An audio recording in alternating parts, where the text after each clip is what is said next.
세계가 주목한 1조 원 계약. 모든 계산표는 중국을 가리켰습니다. 가격, 조건, 정치적 압력까지 완벽했습니다. 하지만 바로 그때 아무도 예상치 못한 상황이 벌어졌습니다. 그것은 돈도 무력도 아닌 기억과 신뢰였습니다. 호주의 젊은 병사들의 피와 70년 전 한 전쟁에서 맺어진 빚이 되살아난 것입니다. 그리고 바로 그 힘이 호주를 중국 대신 한국으로 향하게 만들었습니다. 과연 이 극적인 반전의 배경에는 어떤 이야기가 숨어 있었을까요? 오늘의 사연 지금 시작합니다. 구독과 좋아요로 대한민국을 응원해주세요. 손이 떨리고 있었습니다. 25년 경력의 군사 전문가 손이 말입니다. 호주 국방부 12층 회의실, 1조 원 규모의 거대한 결정이 눈앞에 다가왔습니다. 중국 VN-17대 한국 레드백. 승부는 이미 기울어져 있었죠. 30% 저렴한 가격, 현지 공장 건설, 기술 이전까지. 중국의 조건은 거부할 수 없을 만큼 완벽했습니다.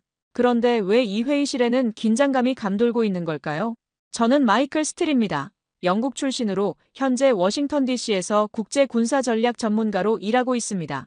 영국 육군방위 분석국에서 20년, 나토 군사자문위원을 거쳐 지금은 글로벌 군사 싱크탱크에서 25년째 일해왔죠.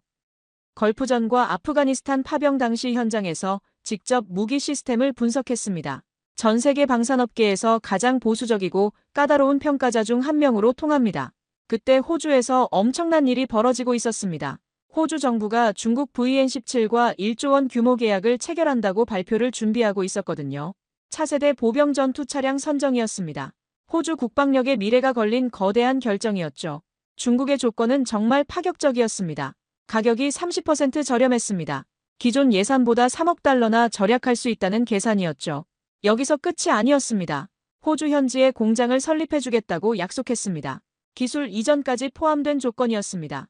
1000개가 넘는 일자리를 창출할 수 있다는 계산도 나왔습니다. 이보다 더 좋은 거래가 어디 있겠습니까? 국제 언론들은 벌써 결론을 내리고 있었습니다. 한국, 중국에 밀렸다 CNN이 이렇게 보도했습니다. BBC도 마찬가지였죠. 워싱턴 포스트는 경제 논리 앞에서 한국이 패배했다고 분석했습니다. 파이낸셜 타임스는 중국의 압도적 승리라고 표현했습니다. 모든 언론이 같은 결론이었습니다. 한국은 이미 경쟁에서 밀려났다는 것이었죠. 호주 정치권의 압박도 거셌습니다. 중국과의 경제 협력이 절실하다는 목소리가 정치권 곳곳에서 나오고 있었습니다. 중국과 관계를 악화시킬 이유가 없다는 논리였죠. 경제적 현실을 외면할 수 없다는 주장이었습니다. 호주 내 여론도 완전히 기울어져 있었습니다. 이건 당연한 선택이다라는 논리가 확산되고 있었습니다. 30% 저렴하고 일자리까지 창출할 수 있는 조건을 거부할 이유가 없다는 것이었죠. 합리적 선택이라는 평가가 지배적이었습니다. 이런 기회를 놓칠 수 없다는 분위기였습니다. 모든 것이 중국을 향해 기울어져 있었습니다. 하지만 제 머릿속에는 불안한 기억이 있었습니다.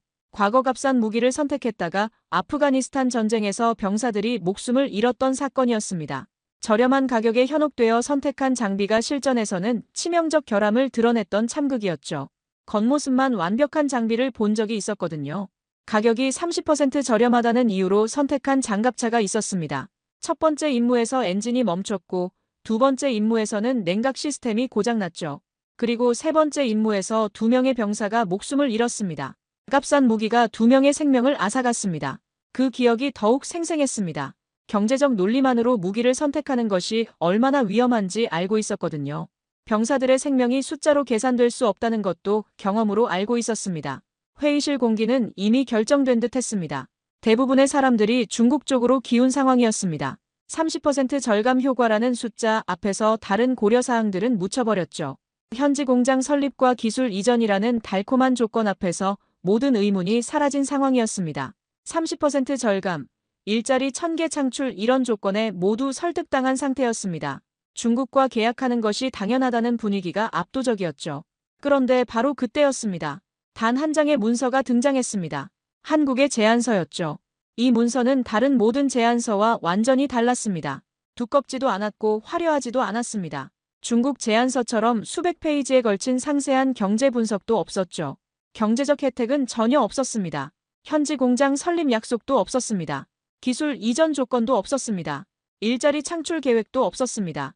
가격 할인 혜택도 없었습니다. 그 문서에는 단 한 줄만 적혀 있었습니다. 우리는 호주 병사들의 생명을 지키기 위해 최선을 다하겠습니다. 나는 이미 수많은 보고서를 읽었지만 단 한 문장에 이렇게 무너진 적은 없었습니다. 중국은 계산서를 내밀었지만 한국은 약속을 내밀었습니다. 중국은 숫자로 호주를 설득하려 했지만 한국은 신뢰로 접근했습니다. 중국은 경제적 이익을 강조했지만 한국은 병사들의 안전을 우선시했습니다. 3년 전 아프간에서 쓰러진 2명의 병사가 떠올랐습니다. 값싼 장비 때문에 목숨을 잃은 젊은 병사들의 모습이 생생하게 되살아났습니다. 그들의 어머니가 보낸 편지도 기억났습니다. 왜 우리 아들이 죽어야 했습니까? 라는 절규가 담긴 편지였죠. 무기는 가격이 아니라 생명과 직결된다는 진실이 다시 살아났습니다. 그 순간 모든 것이 달라 보이기 시작했습니다. 중국의 화려한 조건들이 갑자기 공허하게 느껴졌습니다. 30% 할인도, 현지 공장도, 기술 이전도 모두 숫자에 불과했습니다. 반면 한국의 단순한 한 줄이 무겁게 다가왔습니다. 한국 문서, 단 한 줄에 모든 것이 흔들렸습니다. 이것이 과연 단순한 무기 거래일까요? 아니면 더 깊은 의미가 있는 선택일까요? 한국이라는 이름이 갑자기 다르게 보이기 시작했습니다. 경제적 이익보다 병사들의 생명을 우선시하는 나라, 계산이 아닌 약속으로 접근하는 나라로 말입니다. 저는 그날 밤 처음으로 깨달았습니다. 진정한 동맹은 이익이 아니라 신뢰에서 시작된다는 걸 말입니다. 저는 그날 밤 잠을 이룰 수 없었습니다. 한국의 단 한 줄 제안이 머릿속에서 맴돌았거든요. 우리는 호주 병사들의 생명을 지키기 위해 최선을 다하겠습니다. 도대체 어떤 나라가 경제적 혜택 하나 없이 이런 말을 할 수 있단 말입니까? 다음 날 아침, 저는 한국에 대해 조사하기 시작했습니다. 중국의 파격적인 조건과 비교되는 한국의 담백한 제안이 계속 궁금했거든요. 경제적 혜택은 전혀 없으면서 오직 성능과 안전성만 강조하는 이유가 뭘까요? 다른 나라들은 모두 경제 조건부터 내세우는데 한국만 유독 달랐습니다. 경제 조건 대신 단 한 줄의 약속만 내밀었다는 사실이 계속 머릿속을 떠나지 않았습니다. 자료를 찾아보다가 놀라운 사실을 발견했습니다. 한국 전쟁 참전의 역사적 인연이었습니다. 70년 전 호주군이 한국을 위해 싸웠다는 기록이 있었죠. 호주군 340명이 한국에서 전사했다는 공식 기록도 확인했습니다. 340명이라는 숫자가 단순한 통계가 아니라는 걸 깨달았습니다. 그들 하나하나가 가족이 있고 꿈이 있던 젊은이들이었겠죠. 70년 전 머나먼 아시아 땅에서 한국을 위해 목숨을 바친 호주 청년들이었습니다. 며칠 후, 저는 직접 한국 방산청을 방문하기로 결심했습니다. 이 담백한 제안의 진짜 의미를 알고 싶었거든요. 숫자가 아닌 약속으로 접근하는 이유를 직접 확인하고 싶었습니다. 서울 용산에 있는 방산청 건물에 도착했을 때의 첫인상은 놀라웠습니다. 화려하지 않았지만 질서정연하고 깔끔했죠. 서울의 아침 풍경도 인상적이었습니다. 분주하지만 체계적인 모습이었습니다. 이른 아침부터 거리를 깨끗하게 정리하는 사람들, 질서 있게 움직이는 차량들을 보면서 이 나라의 성격을 짐작할 수 있었습니다. 한국개발진과의 첫 만남이 이루어졌습니다. 김정호 팀장이라는 분이 저를 맞아주었습니다. 50대 중반으로 보이는 그의 인품과 표정에서 특별한 것을 느꼈습니다. 진중하면서도 따뜻한 분위기였죠. 다른 나라 방산업체 관계자들과는 확실히 다른 느낌이었습니다. 회의실로 안내받았을 때 제 눈에 들어온 것은 벽에 붙은 K21 설계도였습니다. 그런데 그 옆에 또 다른 것이 있었습니다. 전사자 명단이었죠. 70년 전 한국전쟁에서 희생된 호주군 병사들의 이름이 정성스럽게 적혀 있었습니다. 340명의 이름이 하나하나 기록되어 있었습니다. 단순한 숫자가 아니라 실제 이름들이었습니다. 존 스미스, 데이비드 존슨, 로버트 윌슨. 한 명 한 명이 살아있는 사람이었다는 걸 느낄 수 있었습니다. 전사자 명단 앞에서 고개를 숙이는 한국 개발자들의 모습을 보았습니다. 그 모습에서 진정성을 느꼈습니다. 이들에게 70년 전 전쟁은 역사책 속 과거가 아니라 현재 진행형이었습니다. 호주 병사들의 희생을 여전히 기억하고 있었습니다. 김 팀장이 말했습니다. 우리는 무기를 파는 게 아니라 약속을 드리는 겁니다. 그 말이 제 가슴에 깊이 박혔습니다. 지금까지 만난 어떤 방산업체도 이런 말을 한 적이 없었거든요. 모두 성능과 가격만 이야기했는데 이들은 약속을 말하고 있었습니다. 우리는 은혜를 잊지 않았습니다. 김정호 팀장의 또 다른 발언이었습니다. 70년 전 전쟁이 아직도 그들의 연구실 벽에 살아있었습니다. 한국 개발진이 강조하는 것은 기술이 아니라 보훈의 철학이었습니다. 우리에게는 무기 개발이 단순한 사업이 아니라고 했습니다. 70년 전 우리를 위해 피 흘린 분들에 대한 보답이라고 설명했습니다.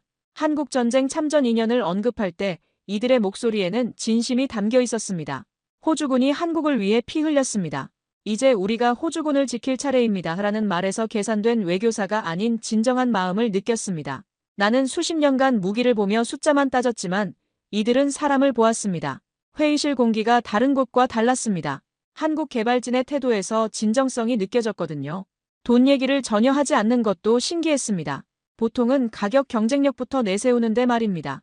저는 속으로 계속 생각했습니다. 이들은 왜 돈 얘기를 하지 않는가? 일반적인 방산업체라면 경제적 혜택을 강조했을 텐데 한국은 완전히 달랐습니다. 오직 호주 병사들의 안전만 걱정하고 있었습니다. 한국은 이익이 아닌 은혜를 기억했습니다. 김정호 팀장의 마지막 말이 인상적이었습니다. 우리에게 이것은 단순한 수출이 아닙니다. 동맹국에 대한 보답입니다. 그 순간 나는 한국 무기를 단순히 제품이 아닌 동맹의 증거로 보게 되었습니다. 벽에 걸린 전사자 명단을 다시 바라봤습니다. 340명의 이름 하나하나가 살아있는 것 같았습니다. 이들에게는 그 이름들이 단순한 과거가 아니라 현재 진행형이었습니다. 회의가 끝날 즈음 저는 완전히 다른 사람이 되어 있었습니다. 처음에는 한국이 경쟁 불가능하다고 생각했습니다. 중국의 30% 할인과 현지 공장 건설을 어떻게 이길 수 있겠습니까? 경제 논리로 보면 승산이 없어 보였거든요. 하지만 이제는 달랐습니다. 기술은 베낄 수 있어도 마음은 베낄 수 없다는 생각이 들었습니다. 중국은 계산기를 두드렸지만 한국은 역사를 기억했습니다. 중국은 이익을 약속했지만 한국은 신뢰를 약속했습니다. 방산청을 떠나면서 저는 새로운 희망을 품게 되었습니다. 이 장비라면 다를 수 있다는 생각이 시작되었습니다. 25년간 냉철한 분석가로 살아온 제가 처음으로 감정적 동요를 느꼈습니다. 하지만 이것은 단순한 감정이 아니었습니다. 진정한 동맹이 무엇인지에 대한 깨달음이었죠. 그 약속이 얼마나 무거운 것인지 이제야 알 것 같았습니다. 70년 전 전쟁터에서 시작된 인연이 오늘날 첨단 무기 기술로 이어지고 있었습니다. 저는 그날 한국에서 돌아오면서 확신했습니다. 이것은 단순한 무기 거래가 아니라는 걸 말입니다. 역사와 신뢰, 그리고 진정한 동맹 정신이 담긴 특별한 제안이었습니다. 첫 희망의 싹이 트기 시작했습니다. 한국 방문에서 돌아온 저는 완전히 달라진 시각으로 상황을 바라보고 있었습니다. 그런데 며칠 후 한국에서 놀라운 소식이 전해졌습니다. 한국이 단순한 K-21이 아닌 호주 맞춤형 AS-21 레드백을 개발하겠다고 약속한 것입니다. 이것은 정말 놀라운 제안이었습니다. 일반적으로 무기 수출은 기존 제품을 그대로 판매하는 것이 보통입니다. 그런데 한국은 호주만을 위한 완전히 새로운 장갑차를 만들겠다고 했습니다. 호주의 사막, 정글, 산악 지형에 최적화된 설계를 하겠다는 것이었습니다. 호주 대륙의 특수한 환경을 모두 고려한 맞춤형 장갑차를 만들겠다는 약속이었죠. 사막의 극한 기온, 열대 지방의 습도, 험준한 산악 지형까지 모든 것을 고려하겠다는 것이었습니다. 더욱 놀라운 것은 추가 비용을 한국이 부담하겠다고 했다는 점입니다. 일반적으로 맞춤형 개발에는 엄청난 추가 비용이 발생합니다.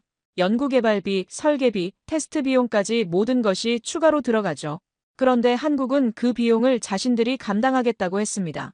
심지어 성능 강화와 가격 인하까지 동시에 제공하겠다고 했습니다. 중국보다도 유리한 조건으로 말입니다. 저는 속으로 생각했습니다. 이건 단순한 무기 거래가 아니라 선물이다. 한국이 제시한 것은 보훈 개념이었습니다. 김 팀장이 설명한 내용이 계속 머릿속에 맴돌았습니다. 호주군이 한국을 위해 피 흘렸습니다. 이제 우리가 갚을 차례입니다. 우리는 비용이 아니라 은혜를 갚기 위해 만든다는 그들의 철학이었습니다.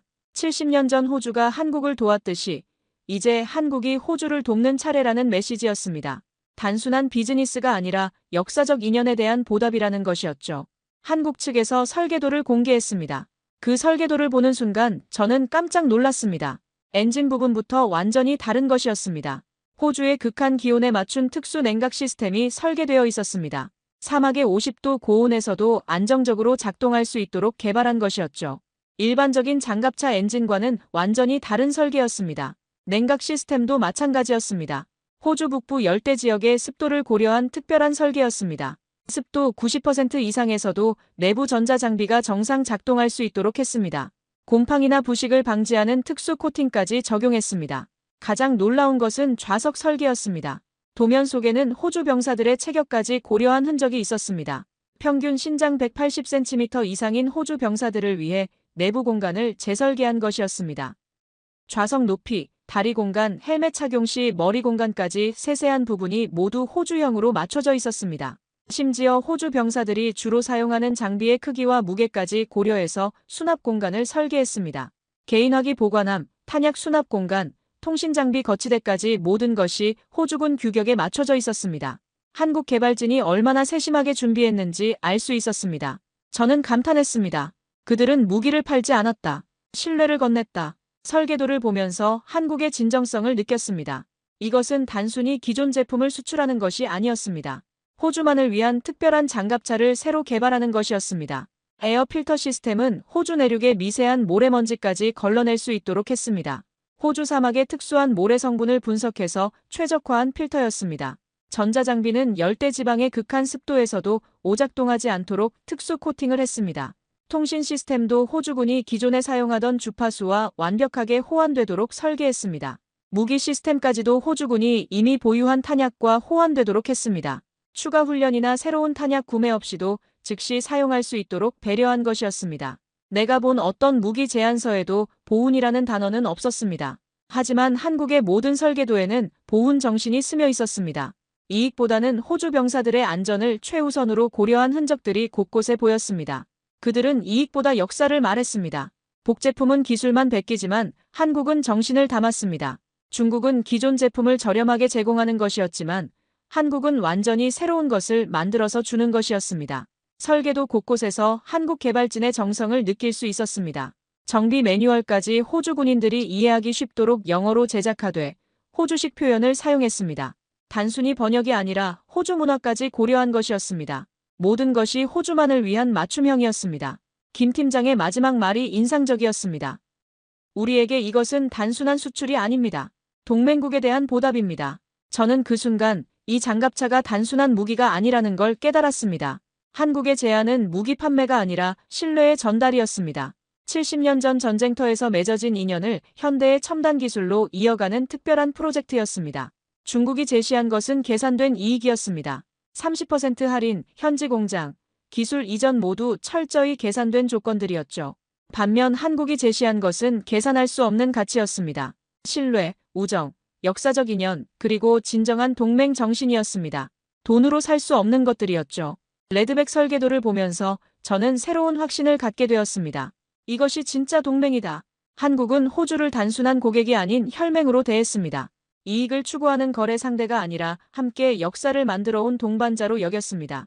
그날 저는 처음으로 확신했습니다. 레드백이야말로 호주가 선택해야 할 미래라는 것을 말입니다. 레드백에 대한 확신이 생긴 지 며칠 후 상황이 급변했습니다. 호주 내각과 언론이 제 한국 방문 사실을 문제 삼기 시작한 것입니다. 한국과 유착 의혹이라는 기사가 확산되기 시작했습니다. 아침 신문을 펼쳤을 때 제 사진이 일면에 실려 있었습니다. 방산 전문가 스틸, 한국과 유착 의혹이라는 헤드라인이었죠. 기사 내용은 더욱 충격적이었습니다. 객관적이어야 할 군사 전문가가 감정적 판단을 하고 있다는 비판이 쏟아졌습니다. 한국 측의 접대를 받고 편향된 분석을 하고 있다는 추측성 보도까지 나왔습니다. 언론은 내 한국 방문을 뇌물수수로 몰아갔습니다. 언론은 진실보다 의혹을 택했습니다. 그러나 나는 병사의 생명을 택해야 했습니다. 정치권의 압박은 더욱 거셨습니다. 감성적 결정은 위험하다는 목소리가 곳곳에서 나오고 있었습니다. 중국이 더 합리적 선택이라는 논리가 압도적이었죠. 재무장관과 외무장관이 공식적으로 반대 입장을 표명했습니다. 학교와 병원을 지을 돈을 왜 더 비싼 장갑차에 써야 합니까? 라는 지적이 나왔습니다. 중국과 관계가 악화되면 경제 타격이 클 것입니다. 라는 우려도 제기되었습니다. 재무장관은 3억 달러를 외쳤지만 나는 2명의 전사자를 떠올렸습니다. 총리조차 중국 대사 면담을 권고했습니다. 정치적 압박이 점점 강해졌습니다. 중국과의 경제관계를 고려해야 한다는 목소리가 높아졌습니다. 감정이 아닌 이성으로 판단해야 합니다라는 압박이 계속되었습니다. 저는 내적 갈등에 빠졌습니다. 객관적 데이터와 병사 생명이라는 가치 사이에서 혼란스러웠습니다. 25년간 냉철한 분석가로 살아온 제가 정말 감정적 판단을 하고 있는 것은 아닌지 의문이 들었습니다. 3년 전 아프가니스탄 참극의 편지가 다시 떠올랐습니다. 값싼 장비로 아들을 잃은 어머니의 편지였습니다. 왜 우리 아들이 죽어야 했습니까? 더 안전한 장비는 없었습니까? 3억 달러가 내 아들 목숨보다 중요했습니까? 라는 절규의 편지였습니다. 값싼 장비로 아들을 잃은 어머니의 편지를 들추자 가슴이 무너졌습니다. 병사 어머니의 편지가 내 손 안에 있었습니다. 그 편지를 읽을 때마다 3년 전의 참극이 생생하게 되살아났습니다. 엔진 고장으로 적진 한복판에 고립된 장갑차, 구조 작업 중에 희생된 2명의 젊은 병사들의 모습이 눈앞에 선했습니다. 회의실 분위기는 완전히 중국 선택으로 기울어져 있었습니다. 경제 논리가 전부인 듯한 토론이 이어졌습니다. 30% 절감 효과는 무시할 수 없습니다. 1000개 일자리 창출의 기회입니다. 중국과 관계 악화는 국익에 반합니다. 이런 목소리들이 회의실을 지배했습니다. 숫자와 계산만 오가는 차가운 회의였습니다. 병사들의 생명에 대한 고려는 전혀 없었습니다. 저는 점점 고립되어 가고 있었습니다. 언론은 나를 감성에 휘둘린 인물로 몰아갔습니다. 스틸은 객관성을 잃었다는 비판이 쏟아졌습니다. 개인적 감정이 국가적 결정을 좌우해서는 안 된다는 사설들이 연일 실렸습니다. 언론은 나를 감성에 휘둘린 인물로 몰아갔습니다. 하지만 저는 확신하고 있었습니다. 내가 지켜야 할 건 표가 아니라 생명이라는 것을 말입니다. 3년 전 아프가니스탄의 참극을 기억하는 사람으로서 다시는 그런 일이 반복되어서는 안 된다는 신념이 있었습니다. 마침내 결정적인 순간이 왔습니다. 회의실에서 저는 단호하게 발언했습니다. 무기는 숫자가 아니라 생명을 지키는 약속입니다. 회의실이 조용해졌습니다. 저는 3년 전 아프가니스탄에서 전사한 병사들의 어머니가 보낸 편지를 꺼냈습니다. 편지를 읽기 시작했습니다. 왜 우리 아들이 죽어야 했습니까? 값싼 장비 때문에 2명의 젊은이가 목숨을 잃었습니다. 그들에게는 꿈이 있었고 가족이 있었습니다. 더 안전한 장비가 있었다면 우리 아들은 살아 돌아왔을 것입니다. 편지를 읽자 회의실은 침묵에 잠겼습니다. 회의실의 침묵이 모든 답이었습니다. 그동안 경제 논리만 앞세우던 사람들도 말을 잃었습니다. 숫자와 계산 뒤에 숨어있던 진짜 현실이 드러난 순간이었습니다. 저는 계속해서 말했습니다. 병사들의 생명보다 값싼 무기가 어디 있단 말입니까? 중국은 계산기를 두드렸지만 나는 2통의 편지를 꺼냈습니다. 그 순간 저는 확신했습니다. 설령 세계가 반대해도 옳은 길을 가야 한다는 것을 말입니다. 회의가 끝나고 나서도 압박은 계속되었습니다. 정치인들은 경제적 손실을 걱정했습니다. 언론은 감정적 결정의 위험성을 경고했습니다. 국가적 결정을 개인적 감정으로 좌우해서는 안 된다는 비판이 쏟아졌습니다. 언론과 정치권의 비판이 거셌지만 저는 신념을 굽히지 않았습니다. 병사의 생명을 지키는 것이 진정한 국익이라고 믿었기 때문입니다. 하지만 저는 흔들리지 않았습니다. 3년 전 아프가니스탄의 참극을 기억하고 있었기 때문입니다. 값싼 장비가 어떤 결과를 낳는지 직접 봤기 때문입니다. 경제적 논리에 휘둘려 병사들의 생명을 위험에 빠뜨릴 수는 없었습니다. 그날 밤 집에 돌아가서 저는 다시 한번 확신했습니다. 한국의 선택이 옳다는 것을. 비록 경제적으로는 손해일지 모르지만 병사들의 생명을 지키는 일보다 중요한 것은 없다는 것을 말입니다. 압박과 비판 속에서도 저는 한국을 지지했습니다. 언론의 유착 의혹과 정치권의 경제 논리에 굴복하지 않았습니다. 압박과 비판이 거세지는 상황에서 드디어 결정적인 순간이 왔습니다. 호주 실전 테스트가 개시된 것입니다. 레드백의 진짜 실력을 확인할 때가 온 것이었죠. 모든 논란과 의혹을 잠재울 수 있는 유일한 방법은 실제 성능을 보여주는 것뿐이었습니다. 첫 번째 테스트는 사막 환경이었습니다. 호주 내륙의 극한 조건에서 레드백이 어떤 성능을 보여줄지 모든 사람이 주목하고 있었습니다. 사막 기온 45도에서 72시간 연속 가동 테스트가 시작되었습니다. 72시간 가동, 단 한 번도 멈추지 않았습니다. 엔진이 안정적으로 작동했습니다. 45도가 넘는 극한 기온에서도 냉각 시스템이 완벽하게 기능했습니다. 모래바람이 거세게 불어도 필터 시스템이 정상 작동했습니다. 72시간 내내 단 한 번의 고장도 없었습니다. 나는 수많은 무기를 시험했지만 이렇게 완벽한 기록은 없었습니다. 참관한 군 관계자들도 놀라워했습니다. 보통 극한 환경 테스트에서는 크고 작은 문제들이 발생하기 마련인데 레드백은 달랐습니다. 엔진 온도도 정상 범위를 유지했고 전자장비도 안정적으로 돌아갔습니다. 두 번째 테스트는 정글 환경이었습니다. 습도 95%의 극한 조건에서도 레드백은 정상 작동했습니다. 습기 때문에 전자장비가 오작동하는 경우가 많은데 레드백은 달랐습니다. 모든 시스템이 안정적으로 돌아갔습니다. 통신장비도 선명했고 화력 통제 시스템도 정확했습니다. 세 번째는 도하 시험이었습니다. 레드백이 자체 부력으로 물 위를 떠올라 이동하는 모습을 봤을 때 모든 사람이 깜짝 놀랐습니다. 강을 건너는 능력은 호주 지형에서 매우 중요한 기능입니다. 레드백은 이 테스트를 완벽하게 통과했습니다. 참모 총장이 말했습니다. 이건 영화가 아닙니다. 현실입니다. 네 번째는 화력 시험이었습니다. 40기관포 명중률이 98%였습니다. 98% 명중률은 내가 본 최고 수치였습니다. 이동 중 사격에서도 정확도가 떨어지지 않았습니다. 안정화 시스템이 완벽하게 작동했거든요. 흔들리는 차체 안에서도 목표물을 정확히 타격했습니다. 일반적으로 이동 중 명중률은 크게 떨어지는데 레드백은 정지 상태와 거의 차이가 없었습니다. 가장 놀라운 것은 대전차 미사일로 기동 드론을 격추한 장면이었습니다. 빠르게 움직이는 소형 드론을 한 발에 맞췄습니다. 이것은 정말 놀라운 정확도였습니다. 보통 기동하는 소형 목표물을 맞히기는 매우 어려운데 레드백은 해냈습니다. 드론 격추 순간에는 긴장감과 환호가 동시에 터져나왔습니다. 불가능해 보였던 임무를 해낸 것이었거든요. 테스트를 지켜본 병사들의 반응이 인상적이었습니다. 이 장비라면 임무를 맡아도 두렵지 않습니다. 병사들의 눈빛에서 두려움 대신 자신감이 보였습니다. 실제로 레드백 내부에 탑승한 병사들이 웃고 있는 모습을 봤습니다. 안전하다는 확신이 있었기 때문이죠. 이전 장비들과는 완전히 다른 반응이었습니다. 보통 새로운 장비에 대해서는 반신반의하는 경우가 많은데 레드백에 대해서는 즉각적인 신뢰를 보였습니다. 한국은 무기를 준 게 아니라 안심을 줬습니다. 테스트 결과는 모든 예상을 뛰어넘었습니다. 사막, 정글, 도하, 화력 모든 영역에서 완벽한 성능을 보여줬습니다. 각 테스트마다 기대치를 훨씬 넘어서는 결과였습니다. 사막 모래바람 속에서도 엔진이 안정적으로 돌아가는 모습, 습도 95%의 정글에서도 전자장비가 정상 작동하는 모습, 물 위를 떠다니며 강을 건너는 모습, 빠르게 움직이는 드론을 정확히 격추하는 모습까지 모든 것이 인상적이었습니다. 마지막으로 한국 개발진과의 인도식이 있었습니다. 김정호 팀장이 말했습니다. 70년 동안 이 날을 기다렸습니다. 그 말을 들었을 때 저는 눈시울이 붉어졌습니다. 한국 개발진의 표정에서도 감동이 느껴졌습니다. 그들에게 이것은 단순한 무기 수출이 아니라 역사적 의미가 있는 일이었습니다. 70년 전 피해 동맹이 철의 동맹으로 바뀌는 순간이었습니다. 개발진은 70년 만의 보답이라고 말했습니다. 한국 전쟁 당시 호주가 베푼 은혜를 70년 만에 갚는다는 의미였습니다. 이들에게는 레드백이 단순한 장갑차가 아니라 감사의 표현이었습니다. 인도식에서 한국 개발진이 보관하던 특별한 물건이 공개되었습니다. 70년 전 한국 전쟁 당시 호주 병사가 착용했던 헬멧이었습니다.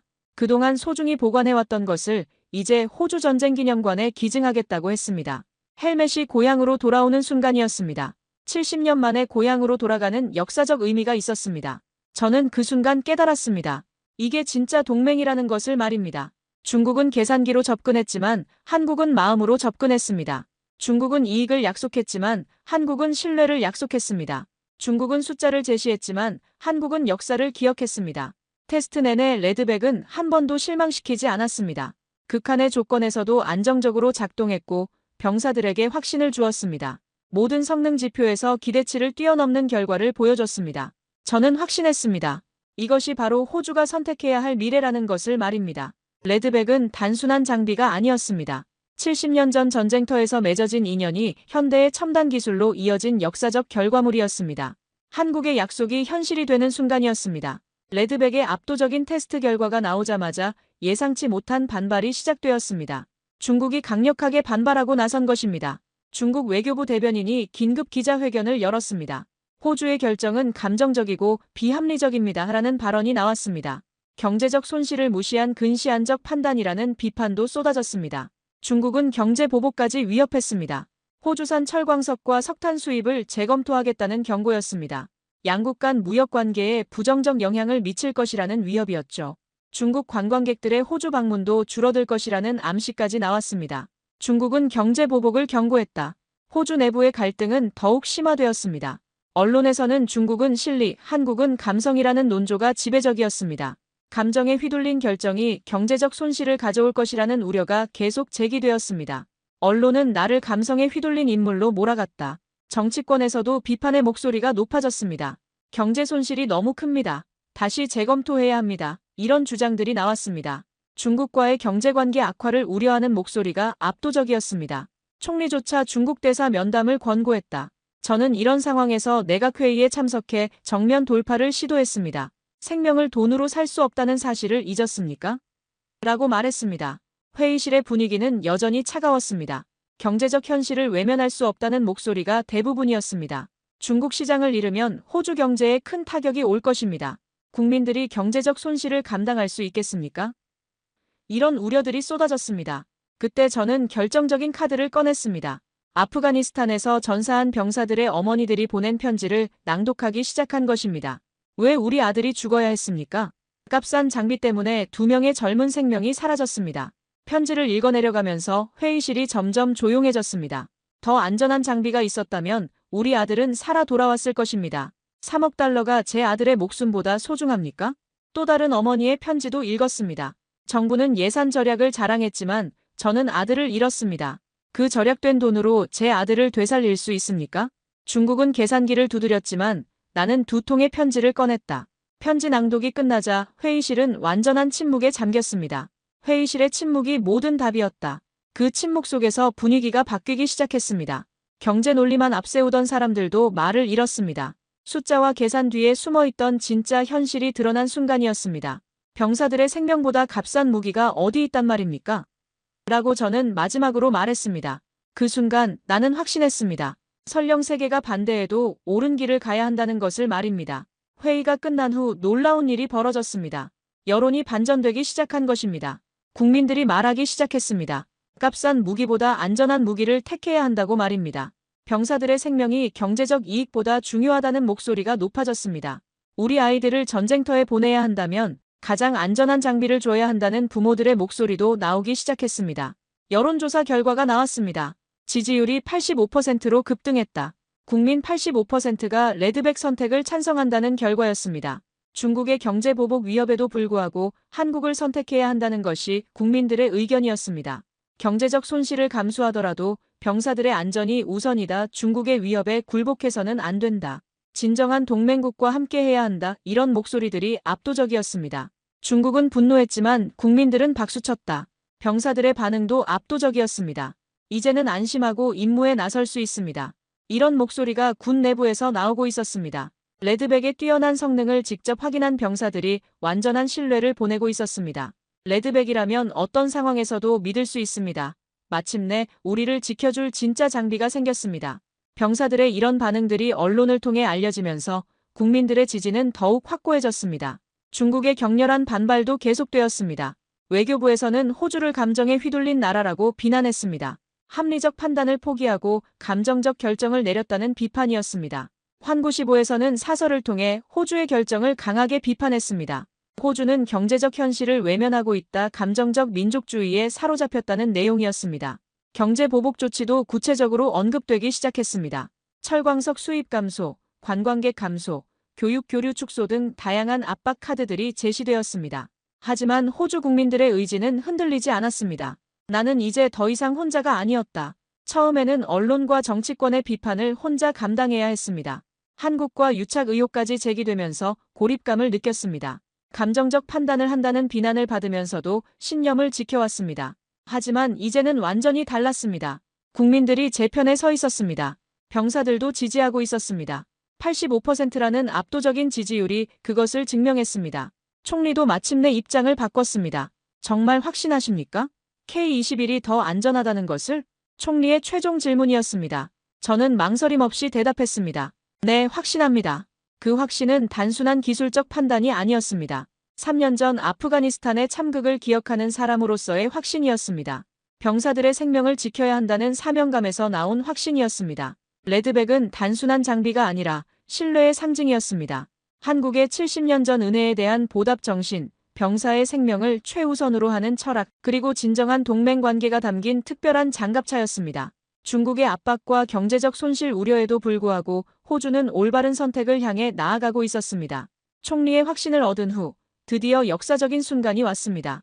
호주 국방부가 공식 발표를 준비하고 있었습니다. 차세대 보병 전투 차량으로 한국의 AS-21 레드백을 선정한다는 발표였습니다. 언론과 정치권, 그리고 국제사회 모두가 충격에 빠졌습니다. 아무도 예상하지 못한 결과였거든요. 중국의 압도적인 경제 조건을 뿌리치고 한국을 선택한다는 것은 상상도 못했던 일이었습니다. 30% 할인과 현지 공장 건설이라는 파격적 조건을 거부하고 한국을 택한다는 것이었으니까요. 발표 당일 기자회견장은 국제 언론들의 플래시 세례로 가득했습니다. CNN, BBC, 워싱턴 포스트, 파이낸셜 타임스 등 주요 언론사 기자들이 모두 참석했습니다. 전 세계가 주목하는 발표였습니다. 호주의 결정이 향후 국제방산업계에 미칠 파장을 모두가 궁금해했습니다. 기자회견이 시작되자마자 논란의 질문들이 쏟아졌습니다. CNN 기자가 물었습니다. 중국보다 비싼 한국을 왜 택했습니까? BBC 기자도 이어서 질문했습니다. 감정적 결정이 아닙니까? 기자들의 공격적인 질문이 계속되었습니다. 경제적 손실을 감수하면서까지 한국을 선택한 이유가 무엇인지 따지고 들었습니다. 합리적 판단인지 의문스럽다 정치적 고려가 개입된 것 아니냐 이런 질문들이 쏟아졌습니다. 마이크를 잡는 순간 모든 시선이 내게 쏠렸습니다. 저는 떨리는 목소리로 대답했습니다. 우리는 복제품이 아닌 진심을 선택했습니다. 내 목소리는 떨렸지만 말은 흔들리지 않았습니다. 저는 계속해서 설명했습니다. 한국의 레드백이 단순한 장갑차가 아니라는 점을 강조했습니다. 70년 전 한국 전쟁의 인연, 호주 병사들의 생명을 최우선으로 하는 한국의 철학, 그리고 진정한 동맹 정신이 담긴 특별한 의미가 있다고 말했습니다. 중국은 계산기를 제시했지만 한국은 신뢰를 제시했습니다. 우리는 가격이 아니라 가치를 선택했습니다. 병사들의 생명보다 중요한 것은 없습니다. 이런 내용으로 호주의 선택을 설명했습니다. 한국의 즉각적인 반응이 이어졌습니다. 개발팀장이 서울에서 성명을 발표했습니다. 신뢰를 배신하지 않겠습니다. 한국 개발진의 첫 반응이었습니다. 호주의 선택에 대한 감사와 함께 책임감을 표현한 것이었습니다. 70년 전 은혜를 현대기술로 갚을 기회를 주셔서 감사합니다라는 내용도 포함되어 있었습니다. 한국 언론들은 이를 보훈 외교라고 칭하며 보도했습니다. 70년 전 은혜를 현대기술로 갚는다는 의미로 해석했습니다. 한국 국민들의 자부심도 크게 고조되었습니다. 우리 기술이 세계에서 인정받았다. 진정한 동맹의 힘을 보여줬다. 보훈의 정신이 결실을 맺었다. 중국의 격렬한 반발은 예상된 일이었습니다. 중국 외교부 대변인이 긴급 기자회견을 열었습니다. 호주는 감정에 휘둘린 나라입니다. 중국 외교부의 날선 반응이었습니다. 합리적 판단을 포기하고 감정적 결정을 내렸다는 비난이었습니다. 경제적 현실을 외면한 근시안적 선택이라는 비판도 나왔습니다. 경제 보복도 구체적으로 언급되었습니다. 호주는 중국의 선의를 저버렸다. 양국 관계에 부정적 영향을 미칠 것이라는 경고도 나왔습니다. 철광석 수입 재검토 관광객 감소, 불가피 교육 교류 축소 검토 등 구체적인 보복 조치들이 암시되었습니다. 하지만 호주 내 여론은 압도적으로 지지하고 있었습니다. 국민 85%가 레드백 선택을 찬성한다는 여론조사 결과가 공개되었습니다.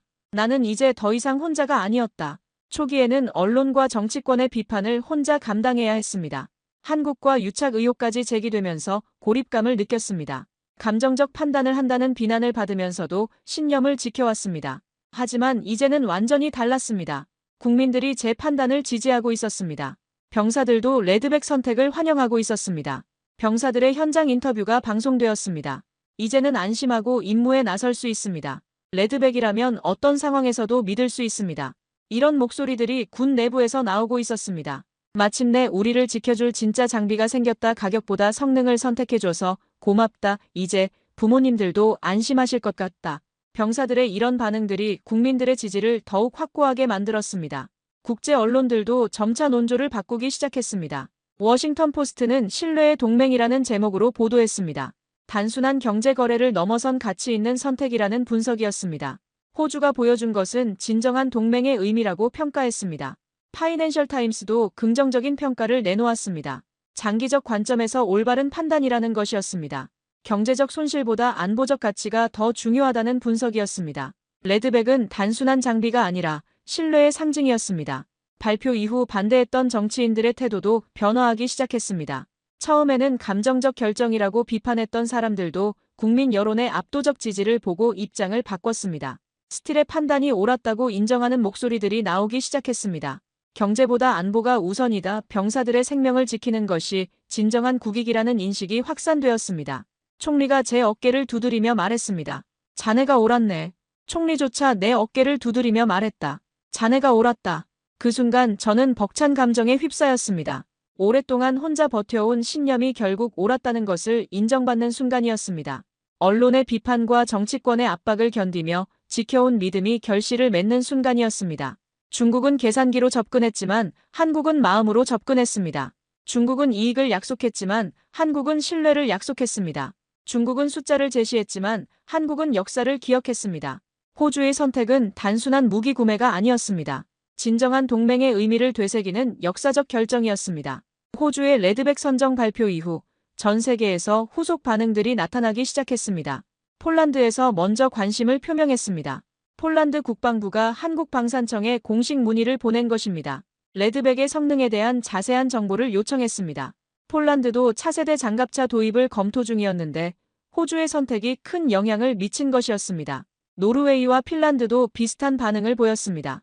북유럽의 혹독한 환경에서도 안정적으로 작동할 수 있는 장갑차에 대한 관심이었습니다. 특히 레드백의 극한 환경 적응력이 주목받았습니다. 가장 놀라운 것은 미국의 반응이었습니다.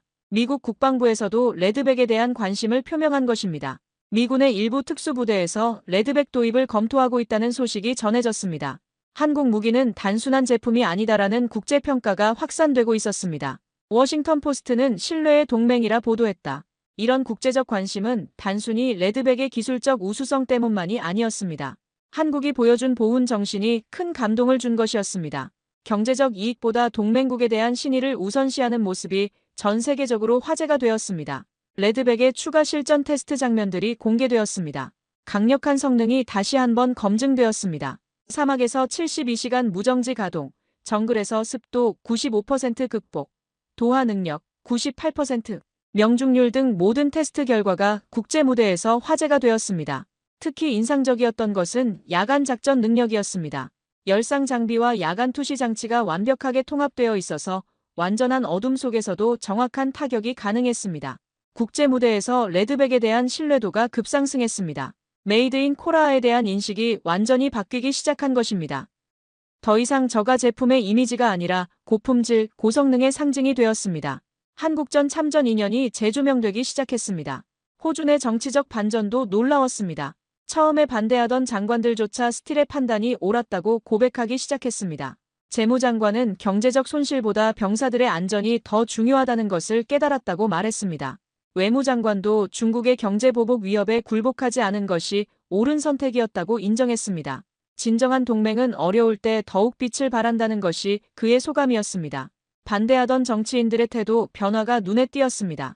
국민 여론의 압도적 지지와 국제적 호평을 보면서 입장을 바꾼 것이었습니다. 총리는 우리는 단순한 거래가 아닌 동맹을 택했다고 공식 발표했습니다. 우리는 단순한 거래가 아닌 동맹을 택했다. 이 발언은 호주의 레드백 선택이 경제적 계산을 넘어선 가치 판단이었음을 분명히 한 것이었습니다. 진정한 우방과 함께하겠다는 의지의 표현이었습니다. 이것은 수출이 아니라 보훈이었다. 한국이 레드백을 개발하고 호주에 제공하는 것은 단순한 무기 수출이 아니었습니다. 70년 전 호주의 은혜에 대한 보답이었습니다. 돈으로 계산할 수 없는 가치의 교환이었습니다. 나는 역사 속 작은 다리가 된 기분이었다. 저는 이 모든 과정에서 과거와 현재를 잇는 다리 역할을 했다는 생각이 들었습니다. 김 팀장은 우리는 기술을 판 것이 아니라 마음을 전한 것이라고 말했습니다. 레드백 프로젝트의 진정한 의미를 함축한 표현이었습니다. 한국은 기술을 준 것이 아니라 신뢰를 남겼다. 전 세계가 주목하는 가운데 한국과 호주는 새로운 동맹 관계의 모범을 보여주었습니다. 경제적 이익을 넘어선 가치 중심의 협력, 과거의 인연을 현재의 기술로 잇는 아름다운 이야기였습니다. 저는 오늘 확신합니다. 한국의 레드백은 단순한 장갑차가 아닙니다. 그것은 피로 맺은 동맹의 결실이며 세대를 넘어 이어진 신뢰의 상징입니다. 70년 전 우리 선조들이 한국에서 흘린 땀이 오늘 우리의 생명을 지켜주고 있습니다. 중국은 흉내를 낼 수 있었지만 그 마음까지는 복제할 수 없었습니다. 저는 이제 압니다.